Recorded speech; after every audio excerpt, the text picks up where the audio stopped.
Hello friends, welcome to unique classes. ఈ వీడియోలో మనం ఇండియన్ ఎకానమీలో ఇంపార్టెంట్ టాపిక్ అయిన పంచవర్ష ప్రణాళికల గురించి డిస్కస్ చేద్దాం. ఫస్ట్ ప్రణాళిక ఏంటి అంటే మొదటి పంచవర్ష ప్రణాళిక.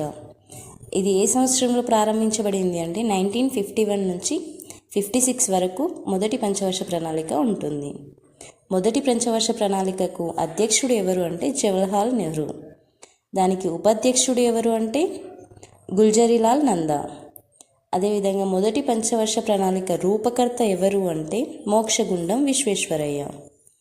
ఈ మొదటి పంచవర్ష ప్రణాళిక మోడల్ ఏంటి అంటే హరెడ్ డోమర్ మోడల్. దీని ప్రధాన దృష్టి దేనిపైన పెట్టింది అంటే వ్యవసాయ అభివృద్ధిపైనే పెట్టింది. అందుకోసమే మొదటి పంచవర్ష ప్రణాళికను వ్యవసాయ రంగ ప్రణాళిక అని కూడా అంటారు. మొదటి పంచవర్ష ప్రణాళిక విజయవంతమైంది. దీనిలో 3.6% వృద్ధి రేటును కూడా సాధించడం జరిగింది. వాస్తవానికి అనుకున్న లక్ష్యం ఏంటి అంటే 2.1%, కానీ సాధించింది 3.6%. అంటే మనం ఆశించిన లక్ష్యం కంటే ఎక్కువగా సాధించడం జరిగింది. మొదటి పంచవర్ష ప్రణాళిక నర్స్ రొడెన్స్టీన్ నమూనా ఆధారంగా కూడా రూపకల్పన చేయబడింది. ఈ నమూనాలో దాదాపు అన్ని రంగాలకు సమాన ప్రాధాన్యత కల్పిస్తారు. అందువల్ల మొదటి పంచవర్ష ప్రణాళికకి ఏమని పేరు? బ్యాలెన్స్డ్ డెవలప్మెంట్ ప్లాన్ అని కూడా అంటారు. మొదటి పంచవర్ష ప్రణాళిక పెట్టుకున్న లక్ష్యాలు ఏంటి అంటే ఆహార ధాన్యాల ఉత్పత్తి పెంచడం, ఎన్ని మిలియన్ టన్నులకి అంటే 61 మిలియన్ టన్నులకి పెంచడం, అదేవిధంగా ధరలను తగ్గించడం, ఆర్థిక వ్యవస్థను ఒక గాడిన పెట్టడం. ఈ 3 లక్ష్యాలు పెట్టుకోవడం జరిగింది మొదటి పంచవర్ష ప్రణాళిక. మొదటి పంచవర్ష ప్రణాళికలో అంచనా వ్యయం ఎంత అంటే ఫస్ట్ ఎంత కేటాయించారు? 2069 కోట్లు నిర్ణయించి తర్వాత దాన్ని ఎంతకు పెంచడం జరిగింది అంటే 2378 కోట్లకు పెంచారు. కానీ వాస్తవంగా అయిన ఖర్చు ఎంత అంటే 1960 కోట్లు ఖర్చు అవ్వడం జరిగింది. ఈ బడ్జెట్ని గుర్తుపెట్టుకోవాలి, ఎందుకంటే మొదటి పంచవర్ష ప్రణాళికకు అంచనా వేసిన వ్యయం ఎంత అని అడగవచ్చు, వాస్తవంగా అయిన ఖర్చు ఎంత అని కూడా అడగవచ్చు. క్వశ్చన్స్ ఏ విధంగా అడిగినా మనం ఆన్సర్ చేసే విధంగా ఉండాలి, కాబట్టి ప్రతి చిన్న విషయాన్ని మనం గుర్తుపెట్టుకోవాలి. బడ్జెట్ కేటాయింపులు ఏ విధంగా ఉన్నాయంటే వ్యవసాయ రంగం మరియు నీటిపారుదల రంగానికి అత్యధికంగా కేటాయించడం జరిగింది. అంటే 600 కోట్లు కేటాయించారు. మొత్తం బడ్జెట్లో ఎంత పర్సెంట్ అంటే 31%ని వ్యవసాయ రంగం మరియు నీటిపారుదల రంగానికి కేటాయించడం జరిగింది. తర్వాత సెకండ్ వన్ ఏంటి? రవాణా మరియు సమాచారం. దీనికి 520 కోట్లు కేటాయించడం జరిగింది. మొత్తం బడ్జెట్లో ఎంత పర్సెంట్ అంటే 27% కేటాయించడం జరిగింది. థర్డ్ వన్ సాంఘిక సేవలు. ఈ సాంఘిక సేవలకు ఎంత కేటాయించడం జరిగింది? 460 crores. టోటల్ బడ్జెట్లో ఎంత పర్సెంట్ అంటే 22% కేటాయించడం జరిగింది. ఫోర్త్ వన్ ఏంటి? శక్తి వనరులు. ఈ శక్తి వనరులకి 260 crores కేటాయించారు. టోటల్ బడ్జెట్లో ఎంత పర్సెంట్ అంటే 13%. పరిశ్రమలు మరియు ఖనిజాలు. ఇక్కడ పరిశ్రమలకు ఎంత కేటాయించారు అంటే 120 crores. టోటల్ బడ్జెట్లో ఎంత పర్సెంట్ అంటే 6%. వాస్తవానికి పరిశ్రమలకు ఖనిజాలకు అన్నిటికంటే తక్కువ బడ్జెట్ను కేటాయించడం జరిగింది. వ్యవసాయ రంగానికి అత్యధికంగా కేటాయించడం జరిగింది. ఈ కీ పాయింట్స్ గుర్తుపెట్టుకోవాలి. మొదటి పంచవర్ష ప్రణాళికలో దేనికి అధిక ప్రాధాన్యత ఇవ్వడం జరిగింది అంటే వ్యవసాయం మరియు నీటిపారుదల రంగానికి. దానికి అత్యధిక బడ్జెట్ను కేటాయించడం జరిగింది. 31% అంటే 600 crores దానికి కేటాయించారు. అందువల్ల మొదటి పంచవర్ష ప్రణాళికను ఏమంటారు? వ్యవసాయం మరియు నీటి పారుదల అభివృద్ధి ప్రణాళిక అని కూడా అంటారు. మొదటి పంచవర్ష ప్రణాళికలో సాధించిన విజయాలు ఏంటి అంటే ఆశించిన వృద్ధి రేటు కంటే అత్యధికంగా వృద్ధి రేటు సాధించారు. అదేవిధంగా ఆహార ధాన్యాల ఉత్పత్తి టార్గెట్ 61 మిలియన్ టన్నులు పెట్టుకుంటే 65.8 మిలియన్ టన్నులు సాధించడం జరిగింది. ధరలు తగ్గిన ఏకైక ప్రణాళిక ఏది అంటే మొదటి పంచవర్ష ప్రణాళిక.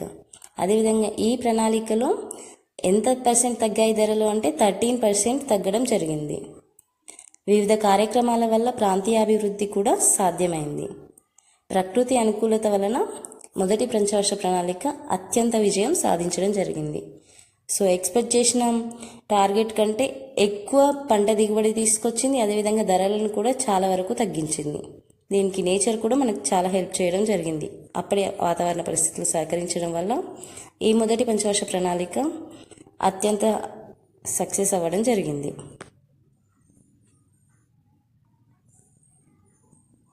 ప్రభుత్వ విధానాలు, అదేవిధంగా పథకాలు, చట్టాలు. మొదటి పంచవర్ష ప్రణాళిక కాలంలో వచ్చిన ప్రభుత్వ విధానాలేంటి, పథకాలేంటి, అదేవిధంగా చట్టాలు.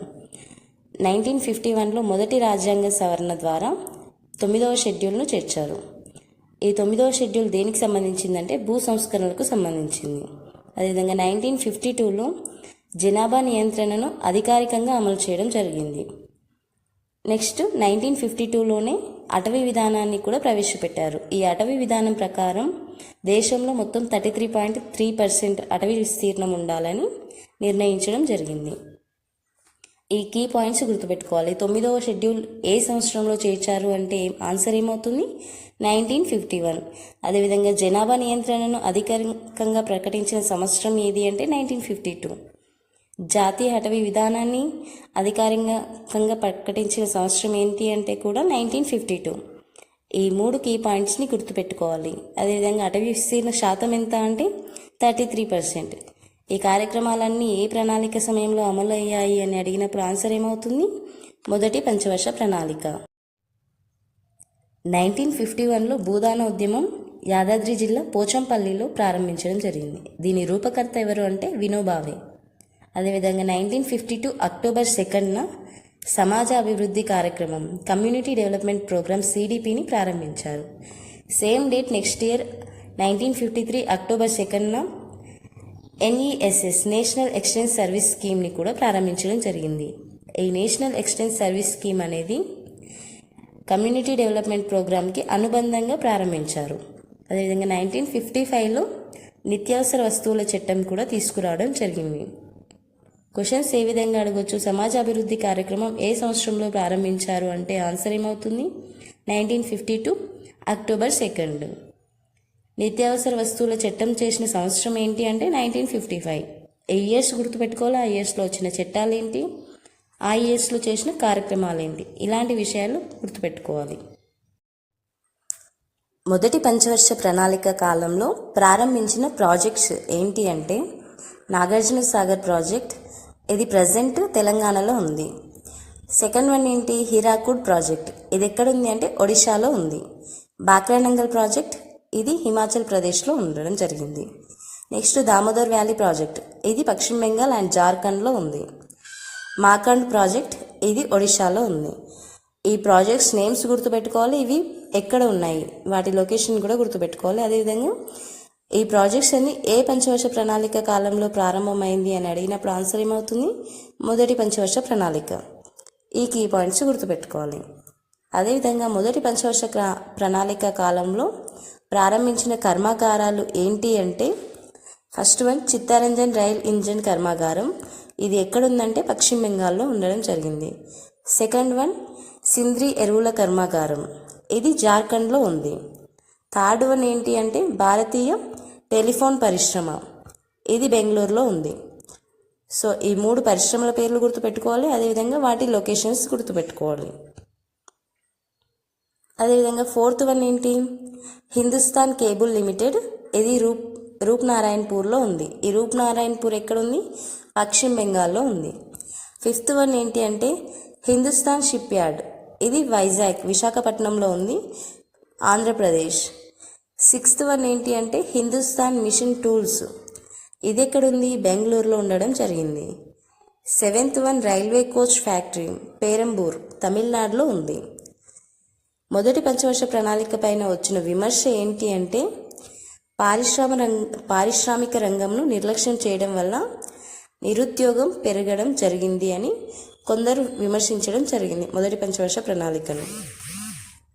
కానీ వాస్తవానికి అన్ని ప్రణాళికలతో పోలిస్తే మొదటి పంచవర్ష ప్రణాళిక చాలా వరకు సక్సెస్ అవ్వడం జరిగింది. మొదటి పంచవర్ష ప్రణాళిక ఆశించిన లక్ష్యం కంటే ఎక్కువ లక్ష్యాన్ని సాధించడం జరిగింది. మొదటి పంచవర్ష ప్రణాళిక అధ్యక్షుడు ఎవరంటే జవహర్లాల్ నెహ్రూ, ఉపాధ్యక్షుడు గుల్జర్ నందా, రూపకర్త ఎవరంటే మోక్షగుండం విశ్వేశ్వరయ్య. దీని మోడల్ ఏంటి? హరడ్ డోమర్ మోడల్.